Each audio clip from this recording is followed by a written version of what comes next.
Sorry, थोड़ी connectivity की problem थी। चलो हम बात करते हैं ग्लोबलाइजेशन की, कि ग्लोबलाइजेशन का मतलब होता है फ्लो। फ्लो मतलब प्रवाह। प्रवाह इन द सेंस कि किसी भी चीज़ का प्रभाव होना। वो किसी भी चीज़ में क्या वो चार चीज़ें आती हैं, हम उसके बारे में बात करेंगे।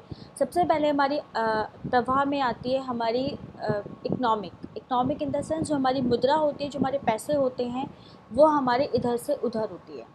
दूसरा हमारे लोग, यानी कि जो पब्लिक होती है, जो लोग होते हैं, पर्सन होते हैं, वो उनका इधर से उधर हो जाना। तीसरा होता है हमारा कल्चर, संस्कृति, संस्कृति का इधर से उधर हो जाना। और चौथा होता है हमारा सामाजिक सिस्टम का, कि उनका इधर से उधर हो जाना। तो ये सारी की सारी चीज़ें होती हैं ग्लोबलाइजेशन में, कि ये सारी हमारे इधर से उधर हो जाती है। तो इसे बोलते हैं हम लोग प्रवाह। प्रवाह इन द सेंस वैश्वीकरण में ये प्रवाह का जो मतलब आता है, सबसे ज़्यादा इम्पॉर्टेंट माना जाता है। जैसे कि आप लोग स्क्रीन में देख रहे हैं कि एक ऐसी प्रक्रिया है, एक ऐसे महत्वपूर्ण भूमिका निभाते हैं वैश्वीकरण के अंतर्गत, जिसमें पूंजी, श्रम, विचार, संस्कृति, इन सब का जो आना जाना लगा रहता है, इसे हम वैश्वीकरण का नाम देते हैं। वैश्वीकरण अपने आप में बहुत बड़ी चीज़ है, लेकिन ये बात हम कह सकते हैं कि ये कोई आज की या अभी की एकदम इंस्टेंट आई हुई कोई भी चीज़ नहीं है। इसका मतलब है कि एक ये वैश्विक ग्राम बन गया है, एक पूरा का पूरा विश्व। अब हम सब ये नहीं कह सकते कि हम भारत के लोग हैं, या हम पाकिस्तान के लोग हैं, हम चाइना के लोग हैं, अमेरिका के लोग हैं, या हम इस के लोग हैं। हम ऐसा बिल्कुल नहीं कह सकते। ये एक क्रमिक तरीके से चला, और इस क्रमिक तरीके की तरफ से हमारा जो एक इसको वैश्विक ग्राम का नाम दिया गया। वैश्विक ग्राम, जैसे कि हम बात करेंगे, टेलीफोन आए, टेलीफोन के अलावा इंटरनेट आया, या अन्य कोई भी सूचनाएं आई, तो ये धीरे धीरे आई थी। जब धीरे धीरे आई थी, तो इसलिए इनको बोल सकते हैं कि ये कोई एक बार की चीज़ नहीं थी। इसकी जो मेन हमारी जो विशेषताएं होती हैं, वो क्या क्या होती हैं, जो मैंने आपको पहले ही बताया था। पूंजी, श्रम, वस्तु, विचार का आना जाना ही इसकी वैश्विकता के अंदर सबसे अंतर्गत आता ही है। गतिशील प्रवाह होता है, मुक्त प्रवाह होता है। इसमें कोई ऐसा नहीं कि मतलब प्रवाह रुक जाएगा या आपको इधर से उधर इसको कुछ करना पड़ेगा। ये प्रवाह अपने आप ऑटोमेटिकली होता रहता है। इस प्रवाह के अंतर्गत अच्छी बुरी सारी बातें आती हैं। मैं अच्छी बुरी सारी बातें आपको बताऊंगी कि इसका बहुत बुरा प्रभाव भी पड़ा है, बहुत अच्छा प्रभाव भी पड़ा है। तीसरी इसमें आती है कि पूंजीवादी व्यवस्था में खुलेपन को बहुत ज़्यादा जगह दी जाती है। विश्व व्यापार में बहुत वृद्धि की गई है। आज आप देख सकते हैं, आप खुद अगर कपड़े पहनते हैं तो आप बहुत ब्रांडेड कपड़े ले सकते हैं। आप लोकल से लोकल सामान से लेकर ब्रांडेड सारे कपड़े ले सकते हैं। खाने पीने की चीज़ें ले सकते हैं। अब ऐसा नहीं है कि आपको कोई भी अगर बिस्किट खाना है, या अमेरिका में बना हुआ बिस्किट खाना है, या आपको लंदन में बना हुआ कोई बिस्किट खाना है, तो आपको वेट करना पड़ेगा, वहाँ कोई जाएगा और लेकर आएगा। ठीक है, तो आपको ऐसा वेट नहीं करना है। आपको बहुत मतलब आपके पास वो चीज़ें आ गई हैं। दूसरी चीज़, आपको अगर कोई भी चीज़ अपने यहाँ से बनी हुई वहाँ पे भेजनी है, तो आपको उसका भी वेट नहीं करना है कि कोई आके आपके यहाँ से ले जाएगा, या आप जाओगे तो अपनी चीज़ वहाँ दोगे। ऐसा बिल्कुल नहीं होगा। आप अपनी सारी चीज़ें वहाँ पर भी भेज सकते हैं। तो ये हमारा वैश्वीकरण की वजह से हुआ है। अंतर्निर्भरता बहुत बड़ी है, आपसे जुड़ाव बहुत बड़ा है, तो ये सबसे अच्छी बात रही थी। लेकिन इसके कुछ नेगेटिव पॉइंट्स ये थे। जो सबसे पहला अगर हम बात करें, जो बहुत करंट में सिचुएशन में चल रहा है, कोरोना, जिसकी वजह से आजकल स्कूल कॉलेज सब बंद पड़े हैं। तो कोरोना, या एड्स की बीमारी, या HIV की बीमारी, या स्वाइन फ्लू, ये सब इस टाइप की महामारियां हैं, जो घटनाएं जो कहीं और हुई, और वो भारत जैसे देशों में ही नहीं, विश्व के बहुत देशों में वो फैल गई। तो ये भी एक वैश्वीकरण का ही एक पार्ट है, जिसको हम नेगेटिव पर्सपेक्टिव से भी लेके जा सकते हैं।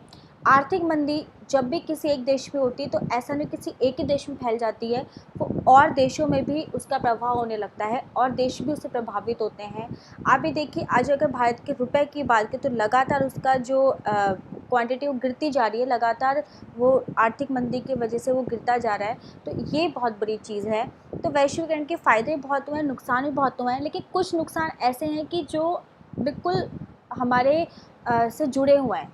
पहले नुकसान की अगर मैं बात करती हूँ, तो पहला नुकसान ये रहा कि जो किसान थे, उनके साथ हुआ। पहले जो किसानों ने बड़ी बड़ी अंतर्राष्ट्रीय कंपनियों से बीज खरीद के, लेकिन कभी कभी ऐसा तो फसल ख़राब हो जाती, कुछ भी हो जाता है, तो वो उस कंपनी का या लोन कर नहीं चुका पाए, तो आत्महत्याओं के केस बहुत बड़े हैं। दूसरा, बहुराष्ट्रीय कंपनियों में खुदरा व्यापारियों की मार्केट बहुत ज़्यादा फैल गई, जिसकी वजह से जो लोकल मार्केटें ख़त्म हो गई। आप जो खुद सोचिए, जैसे कि भारत का एक एग्जांपल लेती हूँ, और मैं वो वाला एग्जांपल लेती हूँ जो हमारे आज़ादी से पहले का एग्जांपल था, वो शायद आपको बहुत अच्छे समझ में भी आ जाएगा। कि हमारे यहाँ पे जो कॉटन साड़ी है बहुत फेमस है, बहुत कॉटन के कपड़े बने हुए, कॉटन की साड़ियाँ बनी बहुत फेमस हैं।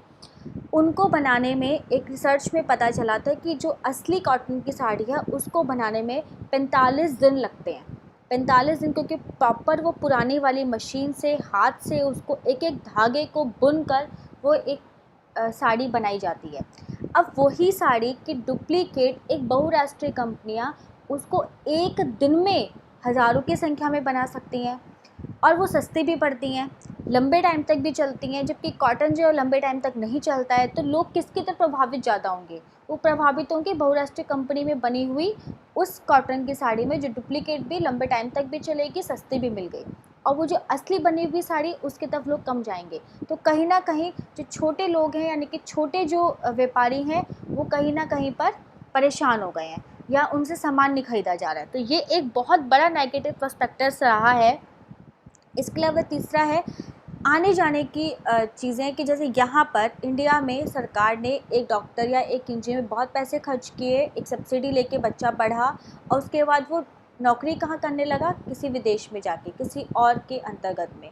तो फ़ायदा किसको हुआ? उस विदेशी कंपनी को फ़ायदा हुआ, और भारत की कंपनी पीछे रह गई। तो वैश्वीकरण के कुछ छोटे छोटे से नुकसान हैं कि जो लोगों को देखने पड़ते हैं। आप इसमें देख सकते हैं एक वीडियो में, इसमें स्क्रीन पर, कि वैश्वीकरण का प्रभाव देखो पूरी दुनिया के हर कोने पे है। ऐसा ही नहीं कि कोई भी कंट्री वहाँ से अछूती रही है, कोई कोना अछूता रहा हो। वैश्वीकरण का प्रभाव पूरी दुनिया में हर जगह है।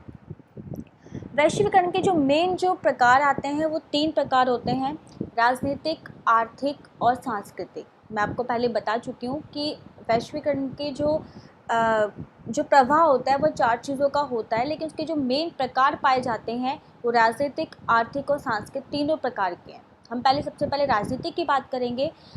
राजनीतिक प्रकार की बात है, इसके अच्छे और बुरे दोनों ही प्रभाव पड़े। लोगों का मानना था कि वैश्वीकरण की वजह से राज्य की क्षमता में बहुत कमी आई, कानून व्यवस्था खराब हुई, या लोगों को सब कल्याणकारी राज्य के बारे में सोचा और किस चीज़ के बारे में नहीं सोचा। तो ये चीज़ बिल्कुल गलत थी, ऐसा कभी नहीं हुआ है। राज्य की क्षमता में ऐसा नहीं कि बहुत कमी आई हो, ऐसा बिल्कुल नहीं हुआ है। राज्य की क्षमता बहुत ज़्यादा अच्छी रही है, और दूसरी बात ये कि उसकी वजह से, राज्य की क्षमता की वजह से ही अच्छे से अत्याधुनिक जो प्रौद्योगिकी थी वो राज्य में आई और अपना काम किया। नागरिकों के लिए सूचनाएं इकट्ठी करी, अच्छे से कारगर से काम कर सके राज्य ने, इस तरीके से काम किया। और ये हम कह सकते हैं कि एंड में राज्य ही सबसे ताकतवर रहा है। वो कैसे रहे, मैं इसके बारे में भी आपको बताती हूँ कि बढ़ती सूचना और प्रौद्योगिकी की वजह से राज्य ने अपने समुचित शासन को चलाया। जब आप ये देखें कि आपके राज्य में पहले जितना डेवलपमेंट नहीं हुआ था, लेकिन जो 1991 से जब वैश्वीकरण की संकल्पना आई है, तब से अब तक देखिए आपके राज्य में बहुत ज़्यादा कल्याणकारी राज्य के साथ साथ बाकी की चीज़ें भी फैलती जा रही हैं। कानून व्यवस्था की बात करते हैं। अगर हम कानून व्यवस्था में बात करें, पहले फ़ोन नहीं हुआ करते थे तो क्राइम लोग बोलते थे कि कम हुआ करते थे, लेकिन ऐसा नहीं है। ये कह सकते हैं कि पहले पता नहीं चलता था हम लोगों को, आज हमें छोटी से छोटी चीज़ पता चल जाती है। अभी कोरोना के टाइम की बात कर लीजिए, कोरोना के टाइम से लोगों को कैसे जागरूक किया जाए, ये सब प्रौद्योगिकी की वजह से लोगों को ये सूचनाओं की वजह से ही लोगों को ये बताया गया, या लोगों को जागरूक किया गया कि आप प्लीज़ घर के अंदर रहिए, प्लीज़ घर के अंदर बहुत सारी वीडियोस बनती रही हैं, एक देश से दूसरे देश की वीडियोस बनती रही हैं। राज्य सरकारों ने भी अपनी तरफ से बहुत अपील की। तो ये सब राज्य सरकार का ही काम था, जो अपने अपने राज्यों में उसको कोशिश की कि बचाने की। तो राजनीतिक प्रभाव वैश्वीकरण का अच्छा बुरा दोनों ही रहा है। दूसरी बात करते हैं अगर आर्थिक की, तो आर्थिक जो प्रभाव है वो भी बहुत ज़्यादा रहा है। सबसे पहली बात, आर्थिक रूप से अंतर्राष्ट्रीय मुद्रा कोष, विश्व बैंक, विश्व व्यापार संगठन जैसी अंतर्राष्ट्रीय संस्थाओं का निर्माण हुआ। इन निर्माण की वजह से जो अंतर्राष्ट्रीय मुद्रा को IMF और ये जो वर्ल्ड बैंक वगैरह का जो निर्माण हुआ है, इसकी वजह से जितने भी जो संस्थाएं थी वो बहुत ज़्यादा विकसित होती चली गई। लेकिन इनका नुकसान भी हुआ। और वो नुकसान कैसे हमारे सामने आया, जितने भी धनी देश यानी कि जो विकसित देश थे उनका प्रभाव बहुत ज़्यादा पड़ा इन देशों पर। इसकी वजह से जो गरीब देश नहीं बोलेंगे, जो अल्प विकसित देश या विकासशील देश थे उन पर ये प्रभाव ये पड़ा कि उनके देशों की जो आर्थिक स्थिति थी वो लगातार कमज़ोर होती रही, कमज़ोर रही। उन लोगों ने अपनी जो नीतियाँ थी उनके अकॉर्डिंग काम किया। ये हम कह सकते हैं कि जितनी बड़ी संस्थाएं होती हैं उनका जो है उनके ऊपर जो प्रभुत्व होता है हमेशा विकसित देश ही रख लेते हैं, और जो छोटे देश होते हैं उनकी पूंजी पर, उनके विचारों पर, आदान प्रदान पर सब किसका ज़्यादा वर्चस्व दिखाई देता है, हमें सिर्फ विकसित देशों का वर्चस्व ज़्यादा दिखाई देता है। एक वैश्वीकरण के एक और भी मत रहा है कि सामाजिक न्याय की जो ज्ञाता है आर्थिक वैश्वीकरण के परिणाम से राज्य के गिरते स्तर से भी संबंधित है कि राज्यों का स्तर कैसे गिरा। जनसंख्या के छोटे से समूह को तो ये फ़ायदा हुआ कि उनको नौकरियां मिली, लेकिन वो नौकरी कुछ समय के लिए मिली या फिर दूसरे देश में जाके मिली। तो हमारे यहाँ के जो अच्छी लोग थे यानी कि जो हमारे देश का जो अच्छा रोज़गार था वो कहाँ जाके मिला, दूसरे देशों में जाके मिला। तो ये समस्या हमारे सामने आई। लेकिन कमज़ोर और जो गरीब देश थे उन पर ये नुकसान भी रहा कि वो लोग जो जाने में सक्षम नहीं थे या जो लोग नहीं जा सकते उनको नौकरियों का फ़ायदा मिला ही नहीं, या जो लोग नहीं कर सकते थे प्रवाह यानी कि जैसे दूसरी जगह पे नहीं जा सकते थे उनको जिसका फ़ायदा मिला ही नहीं। तो ये भी कह सकते हैं कि वैश्वीकरण की वजह से जो समाज का एक छोटा सा हिस्सा था उसको फ़ायदा नहीं मिल पाया। ऐसा नहीं कहेंगे कि वैश्वीकरण के नुकसान ही नुकसान हुए थे, फ़ायदे बहुत हुए थे। लेकिन जैसे वीज़ा प्रणाली हो गई, बहुत सारे देश अपनी कुछ लिमिटेशंस बना देते हैं या कुछ अपने गाइडलाइन तैयार कर लेते हैं कि हमारे देश में इस तरीके के लोग ही आ सकते हैं या इसी तरीके से आप लोग घूम सकते हैं, रह सकते हैं। किसी किसी की जो वीज़ा की जो नीति है बहुत कठिन होती है, लेकिन किसी किसी देश की बहुत ही ईज़ी भी रखते हैं। तो ये सब देश पर भी डिपेंड करता है कि वो क्या कर रहे हैं, क्या नहीं कर रहे हैं। पर हम ये कहेंगे कि वैश्वीकरण के फ़ायदे और नुकसान अपने उसमें ही हैं कि कितने हमारे फ़ायदे हो रहे हैं, कितने नुकसान हो रहे हैं। तीसरा है हमारा कि पर हाँ, ये बात हम ज़रूर बोलेंगे कि वैश्वीकरण की वजह से सरकारों, उद्योगों, लोगों के बीच में संपर्क बहुत बढ़ रहा है। ये हम चीज़ कह सकते हैं कि संपर्क बहुत है।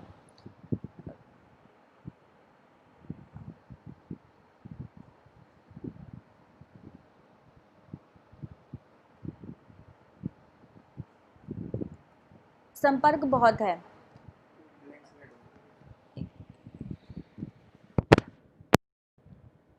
वो चैट वगैरह तो कहीं दिख नहीं रही मुझे। मतलब कोई है ही नहीं ऑनलाइन। कहाँ है?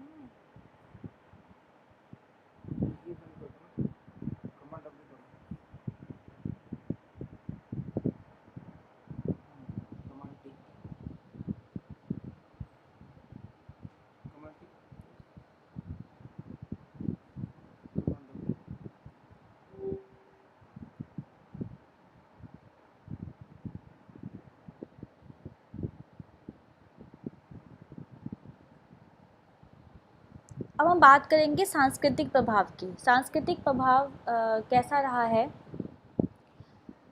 वास्तव में। वास्तव में सबसे पहले आप देखिए ध्यान से कि आप लोग आजकल हर, चाहे लड़का हो चाहे लड़की हो, चाहे बच्चा हो चाहे बड़ा हो, ब्लू कलर की जीन्स पहनना ज़्यादा पसंद करते हैं। ब्लू कलर की जीन्स पहनना ज़्यादा पसंद करते हैं। तो ब्लू कलर की जीन्स, एक फ़ास्ट फूड, बर्गर, मैकडॉनल्ड, इन सब का जो प्रभाव है सबसे ज़्यादा हमारी संस्कृति पे पड़ा है। संस्कृति की वजह से हमारी घरेलू ज़िंदगी, भोजन, विचारों को ज़्यादा प्रभावित किया है वैश्वीकरण की वजह से। वैश्वीकरण से ही आजकल हम लोग देखिए हर घर में ब्लू जीन्स पहनते हैं। ब्लू जीन्स कहाँ से आई है? ब्लू जीन्स आई है अमेरिका से। अमेरिका में ब्लू जीन्स को पहनने का मतलब था एक बहुत ही ज़्यादा तुम सांस्कृतिक लोग बनते जा रहे हो, बहुत ज़्यादा कूल टाइप के बनते जा रहे हो। अगर मैकडॉनल्ड की बात करें तो अमेरिका का बहुत ज़्यादा प्रभाव है। आजकल छोटे छोटे बच्चे भी मैकडॉनल्ड से, मैकडी से खाना पसंद करते हैं, बर्गर को। तो ये बहुत बड़ा प्रभाव है। तो हम ये कह सकते हैं कि हमारी निजी ज़िंदगी पे बहुत ज़्यादा प्रभाव पड़ा है। हमारे खाने को लेकर हम लोग वेस्टर्न की तरफ ज़्यादा फोकस करते हैं अपने संस्कृति को छोड़कर हम पश्चिमी संस्कृति पर ज़्यादा फोकस कर रहे हैं। और ये भी कहा जाता है कि इस संस्कृति की वजह से विश्व पर संस्कृति का वर्चस्व हो गया, यानी कि जितने विकासशील देश हैं उनके ऊपर ज़्यादा प्रभाव पड़ा है। किसका? जो विकसित देश हैं उनका, क्योंकि वो सोचते हैं कि हम ऐसा रहेंगे तो उन देशों की बराबरी कर पाएंगे, पर ऐसा बिल्कुल भी नहीं है। ये तो सिर्फ हम ये कह सकते हैं कि सब उनका प्रभाव हम पर है, लेकिन अगर हम अमेरिका या इंग्लैंड की बात करें तो वहाँ पर इंडिया का बहुत कल्चर लोग देखते हैं। लोग धोती कुर्ता या साड़ी कॉटन की पहन के घूमते नज़र आते हैं। तो ऐसा बिल्कुल भी नहीं है कि हम ही लोग उनके प्रभाव में आ रहे हैं, वो लोग भी हमारे प्रभाव में देखे जाते हैं। पर याद रखने वाली चीज़ है, और इस पर हमेशा क्वेश्चन भी आ जाता है कि जो जीन्स है, फास्ट फूड है, बर्गर हैं, ये सब हमारी संस्कृति में देखे जाते हैं। और ये जो संस्कृति है एक मैकडॉनल्डीकरण के नाम से बहुत फेमस हुआ था। एक मैकडॉनल्डीकरण आप यहाँ पे भी देख सकते हैं, मैकडॉनल्डीकरण। ये मैकडॉनल्डीकरण जो अमेरिका का जो संस्कृति का जो प्रभाव देखा गया था कि हर जगह देश में नहीं पूरे विश्व में हर देश में मैकडॉनल्ड का बर्गर इतना फेमस है कि हर कोई मैकडी जाकर बर्गर खाना चाहता है। तो वास्तव में वो एक अमेरिका का ब्रांड है जिसको हम बहुत देखते हैं। और इसकी वजह से हम कहाँ पर परेशान होते हैं या कहाँ पर वैश्वीकरण का नेगेटिव पहलू हमारे इंडिया में आता है, वो पहलू ये है कि हम इंडिया का ब्रांड या अपने देश का जो घरेलू ब्रांड है उसको खाना पसंद नहीं करते हैं। तो ये भी एक नेगेटिव पॉइंट हमारे उसमें आता है। इसकी वजह से वैश्वीकरण का बहुत विरोध किया गया। और वैश्वीकरण का विरोध क्यों किया गया? कि लोग चाहते थे कि जो लोगों का कहना ये था, जो आलोचक थे, कि जो गरीब हैं वो और गरीब होते जा रहे हैं, जो अमीर है वो और अमीर होते जा रहे हैं। ये जो आर्थिक निर्भरता है इसको ख़त्म किया जाए, और जो आर्थिक विभिन्नता है बहुत ज़्यादा है इसको ख़त्म किया जाए। तो ये लोगों ने कहा। लोगों ने ये भी कहा कि जो राज्य है वो कमज़ोर पड़ रहा है, अपने हितों की रक्षा करना बहुत ज़रूरी है, तो इस पर उन्होंने बात की। इसके अलावा ये भी कहा कि जो राजनीतिक वैश्वीकरण है इसकी वजह से राज्य बहुत कमज़ोर हो गए हैं। पर उनका कहना है ऐसा नहीं है कि सब राज्य कमज़ोर ही हुए हैं, राज्य बहुत ज़्यादा आगे भी बढ़े हैं।